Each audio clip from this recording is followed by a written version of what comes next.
Hey there, this is Chad from Zombie Fight Shark, and this is an orchestral shootout with a side-by-side comparison of the following instruments.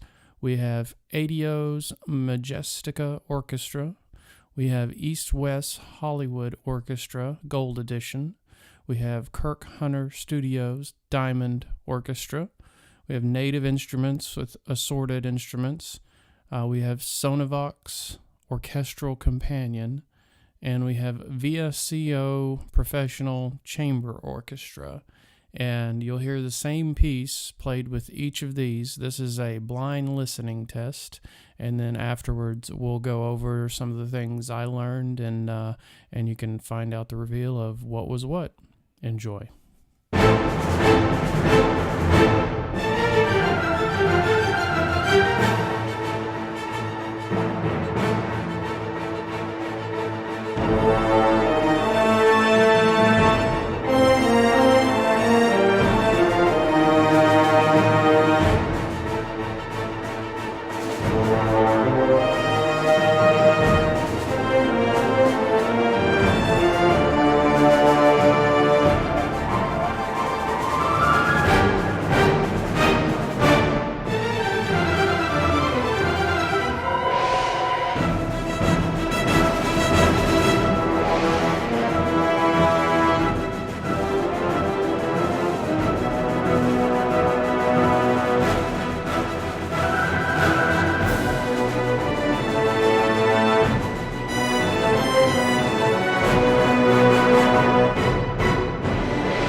Okay, first and foremost, let's get the most important part out of the way.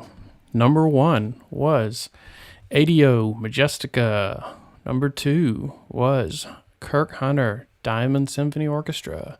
Number 3 was Sonovox Orchestral Companion. Number 4 was Native Instruments, Assorted Instruments. Number 5 was East West Hollywood Orchestra. And number 6 was Versilian Studios Chamber Orchestra Professional Edition. So if that's all you were listening for, then awesome. Now you know what all those things sound like. I tried to spend a analogous amount of time on each of them. So that ended up being 1 to 3 hours in most cases, sometimes a little bit more for some. Some of them you had to do a little bit more automation work than others, and some just act differently. So you had to kind of go in and just do things a little differently. Didn't have all the same articulations for everything. You probably noticed that. So there was some stuff that I just had to make some sacrifices on, and then a couple of times I had to make choices on how I wanted. Basically, what are you going to give up, and how are you going to try to get to the same goal with not having the same sounds available? So I'm going to go in depth a little bit over how all of that went down. So keep listening if you're interested in that. If not, I've got another orchestral shootout you can listen to, and that link will be below. So anyways, let's talk about the ADO. So this ADO Majestica was a recent purchase for me, and I was very pleasantly surprised. It does this kind of thing real good. Obviously, it's made for large orchestra stuff. So it doesn't have a ton of articulations. So that's one of the letdowns with it. So this is the winds, high, shorts. So you've only got 3 articulations with that particular one. And I don't think there's any of them that have more than like 6 articulations. So you just had to make some choices about how I was going to play certain things. And it's not, in most cases, this is not split up into your different sections. It's like, see, this is just brass longs, and you have these different versions of longs, which I think I only used sustained or power sustained in this particular piece. But see, I've used 3 instances of the same thing there. I did turn on all the mics because it sounds really good with all the mics on. But yeah, I was, so just in terms of composing, it's got the diff, like, so it's all like, here's all your brass in one instrument, which it's not really how I like to do things, but in the case of this one, it actually ended up working out a whole lot better than I expected it to.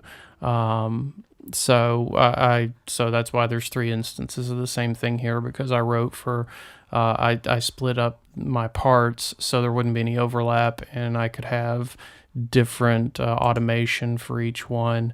And I did the same thing for multiple instruments on here, because it just didn't have any choice. There were no sections. So you just have to do what you have to do to make it work. So that was ADO. It's really good for this kind of thing. Obviously, it kind of excels at this like big orchestra sound, and you can rough out stuff really fast. If you were wondering what you could do with it, that's a pretty good example. ADO kind of drives me crazy with their examples sometimes, because they tend to include instruments that are not in the thing they're trying to sell you in their audio samples. And they'll give you a real mixed bag, but it just gets confusing to me. So this is all ADO's Majestica. So let's take a look at the Kirk Studios, which is actually what I composed this in. So I wrote this in Kirk Studios. It has it has a ton of articulations and instruments, and it's enough that it took me a little bit to kind of understand it, but you have to sort of use it to the best of, find what it does best. So when you get in instruments, okay, you got 4 categories. All right, no big deal. All right, then it breaks out. Okay, now I got my strings. Okay, no big deal. Okay, now it's getting confusing because the Diamond Orchestra gives you old versions of stuff. Then you got solos. Then you got quarter divisions, half divisions, whole divisions, and then you have these TVEC 4 and 3 instruments where that's, if you want to use key switching, that's what you would use for key switching. I opted not to do that because what I've found is that especially for this kind of thing, that key switching can get real confusing, and it makes doing this much harder. But also just in my general composition, it turned out to be much easier to just hop over to a different track. And you end up loading the same amount of instruments. You're just loading them in separate tracks instead of loading one big instrument. So I have, like you see here, here's my staccato strings, here's my staccato brass, woodwinds, my percussion section, strings, different strings, sustain and so forth, then legato woodwinds and my legato brass. So every one of these ends up being a different section and different combination of things. So there's a lot going on there, but if you take the time to go through all of this stuff and start to understand what all of these different things mean, that's how you get the good sound that you're going to want. This one's a good example. Whole violins, legato, AV, so that's the vibrato, all vibrato, half vibrato, low vibrato, no vibrato.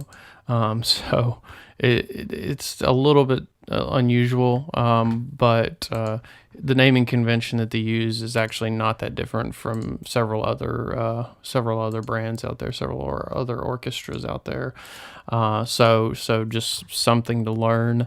It's got a decent percussion representation.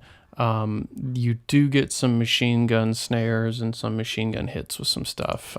So that part's a little disappointing. But altogether, if you use this in the way it's intended, then you can get a pretty decent quality result for the price that you pay. And because I think I got this on sale for $80, and you can go back and listen to this 1 minute segment, and for $80, I think that's a pretty solid orchestra.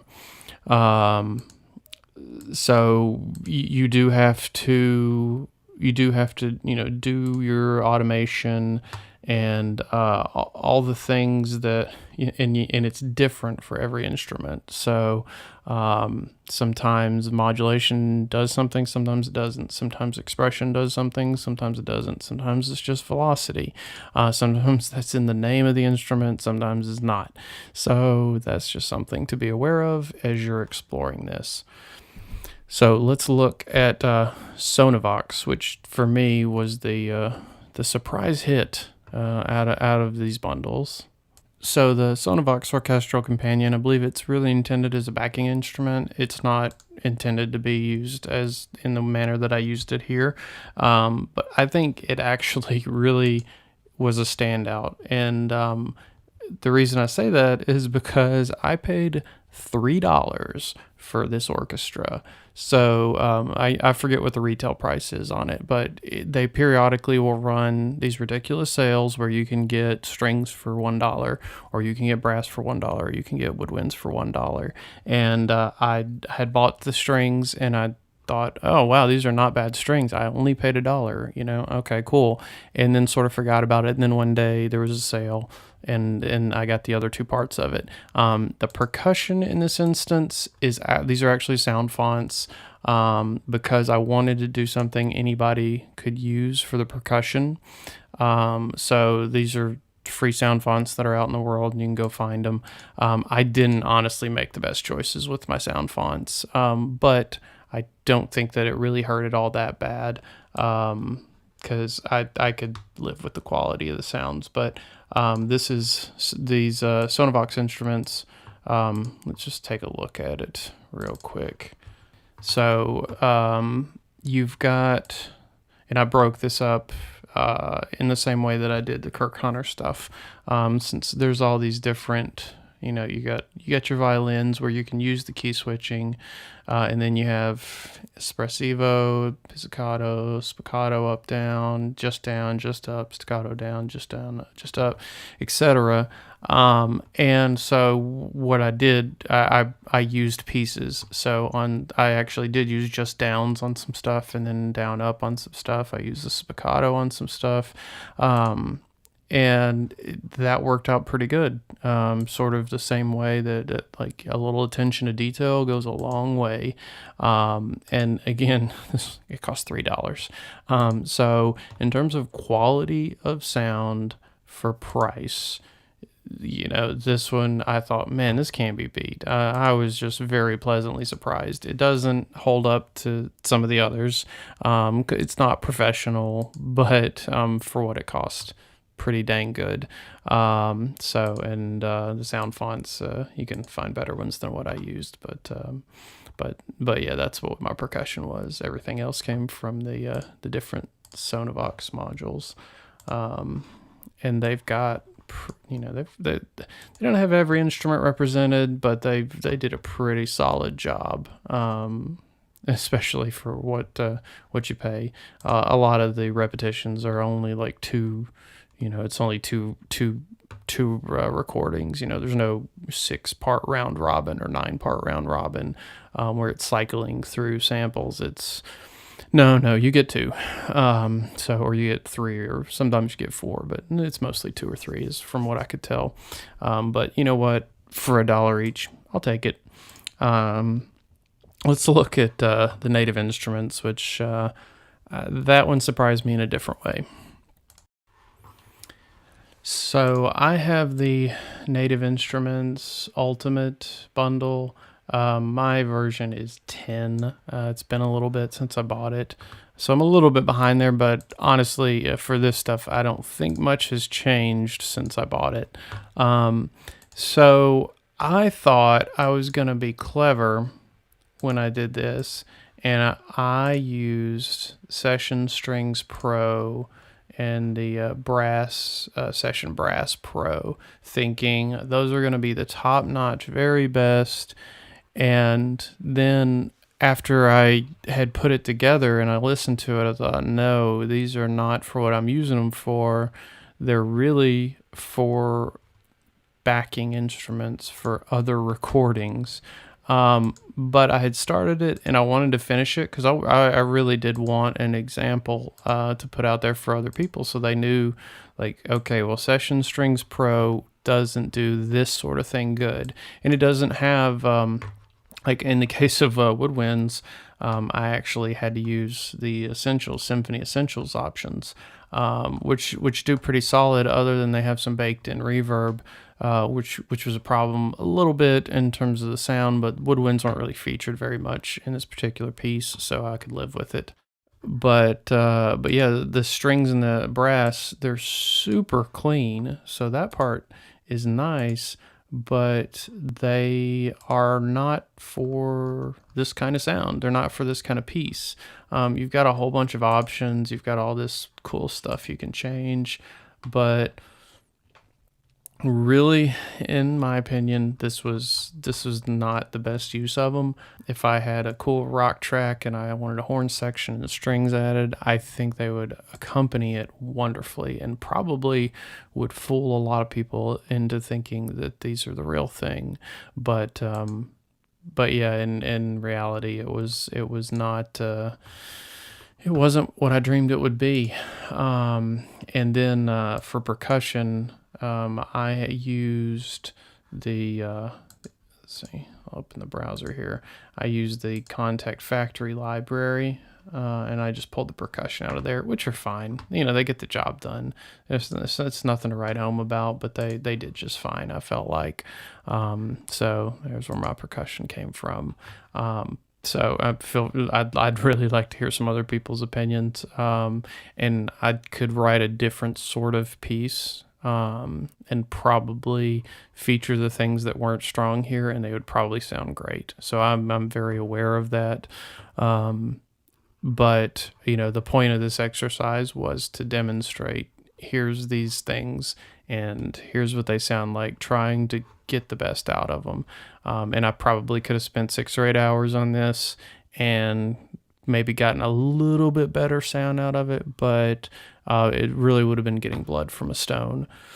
So I'm interested in your comments. The next one was an easy one, East West Hollywood. So let's look at that. So let's talk about East West Hollywood Orchestra. This is the gold edition.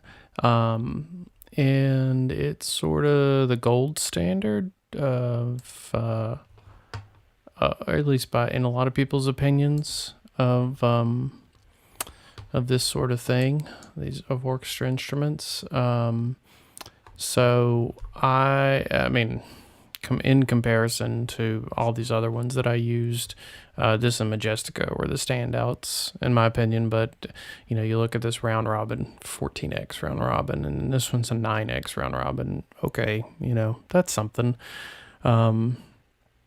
So yeah, I mean, you can't exactly say that it's garbage. I've seen people badmouth it. I got it on sale, and if I'd have paid full price, I would have been okay, but not extremely happy. But it was a really good sale, and I'm totally fine with what it cost. Altogether, I felt like it was the standout. You only have one mic choice in the gold edition of Hollywood Orchestra, so it's a mid mic, so you're not getting close, you're not getting far, you're getting a little bit of both, and it's not the best possible sound, but obviously when compared to some of the other things out there, it's a pretty solid sound. And I turned reverb off on all of them, and I'm actually this goes for everything. I'm using 2 Waves plugins on everything you hear. So one of them is this H reverb, long reverb, and they all have this. It's like the Big Hall or something similar to it, and then also the from the Abbey Road series, the J37 Stereo Master Patch, and they're all using this as flat as possible 888 15 IPS, just to kind of as a baseline and to try to make everything seem just a little bit of level playing ground. But anyways, so back to East West Hollywood. You've got some very realistic overblowing in the brass. If you use your mod wheel like you should, then you're gonna open up, what I would say is the true power of this. When you've got a lot of repetitions, it does not sound robotic because there are so many round robins for everything. And if you're writing, you always want to try to write like it's for a real orchestra. Otherwise, you end up with things that maybe sound awkward or just don't sound natural. But, one of the things that this has going for it, which I didn't even end up having to use it in this, but it has the run option. So on a lot of the instruments where you could do a really fast run or a slurred staccato, you just have some choices that you don't have with other stuff. So like these are all the slurs. This is a legato, staccato, runs. So just some really unique things that you don't see in other libraries. So regardless of what your opinion might be overall of East West, it's not the best out there, but it's definitely towards the top. And again, for the price, it's very, very solid. So the last one we heard was Versilian Studios Chamber Orchestra. So let's take a look at that one, and then we'll wrap it up. So Vsco, or Versilian Studios Chamber Orchestra, is, it even says in their manual that this is an intermediate orchestra and is, not intended to compete with, things that cost 10 grand. And they're very realistic about what they intend for you to use it for. But in my opinion, this held up pretty dang solidly against the big boys. Does it have as big of a sound? No, it's a chamber orchestra. It should not have as big of a sound as Majestica. Majestica says it's the largest orchestra ever recorded, a library was ever created from. So that may be true. So it's huge. But I was 100% happy with how the Vsco stuff came out on this. Let's cover a couple of things. It doesn't have quite as many repetitions and round robins and so forth as some other stuff does. I don't think I have anything in my library that has as much as East West Hollywood Orchestra does, but what it does have is totally acceptable. And I thought, I wrote for the same number of instruments and I did the same articulations whenever possible, and I felt like it still came out pretty solid and sounding like a pretty full orchestra, even though, this is a chamber orchestra. So the sections are, only one or two instruments, or, the violin section, I think, is 4 violins or something like that. So, the pretty small section as opposed to like 20. But in terms of quality of sound, I think it sounds great. If I'm doing something, let's say, quote, professionally, and I'm just trying to get the best possible sound, then I probably would take Vsco and combine it with East West Hollywood Orchestra. I think those two together would sound pretty sweet. And a lot of the Vsco stuff is sort of close mic'd. So I think if you do that combined with the East West, even though it's a mid range, mic, for the gold edition, you get the close from Vsco, you get the mid range from East West Hollywood, and combined, I think you're going to end up with a very a sound that cuts and is still broad, and you're going to get different articulations, and it was recorded in different environments with different players. So that's kind of the way I look at this. Is even though it's not an apples to apples comparison, it's still a very fair comparison because this library is no slouch. So just a couple of notes. Like I said a minute ago, the everything had this reverb, except for, so again, that's a waves reverb.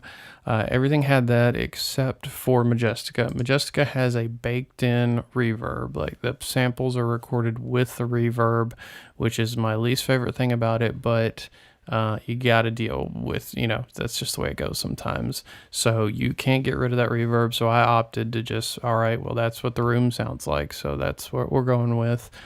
So, and then I used, like I said, this, mastering, which this is used in a final mastering stage normally. But I didn't go through and like individually EQ stuff, because a lot of these are intended to, it's like, use them raw, it's an orchestra, so you don't start cutting a bunch of frequencies and polish it up, or at least in my mind, that's how I feel about it. You're not supposed to be cutting a bunch of stuff out. Like, you're supposed to hear all these harmonics. They're supposed to blend together and bleed together, because it's not supposed to be a super polished, super clean recording. So I didn't go through and EQ everything like I would if it were a if I were trying to get the cleanest possible sound, and I wanted you to hear these warts and all. So, I worked on articulations, I worked on presentation, but I wasn't going to do super mega production because that's not really, you can end up with the same sound, with different libraries when you take the production to a ridiculous level. So, that's it. That's the 6 orchestral library shootout, that are paid libraries. From, I paid $3 on the low end, all the way up to, I don't think I paid over 200 for anything. As I got everything on sale, so the list prices are higher for stuff, but you just wait for a good sale, unless you got a job coming up and you know that you're gonna make your money back. Then it's always worth waiting for the sale. Like and subscribe, leave me comments below, let me know what you thought. If you'd like to see a deeper dive on any of these instruments and go into more specifics about what they do, good and bad, how to get the most out of different pieces of them, then let me know. That's what the comments section is for. I appreciate your eyes and ears on this, and I hope you learned something. It was a lot of fun to do. So I look forward to see you again. Thanks. Cheers.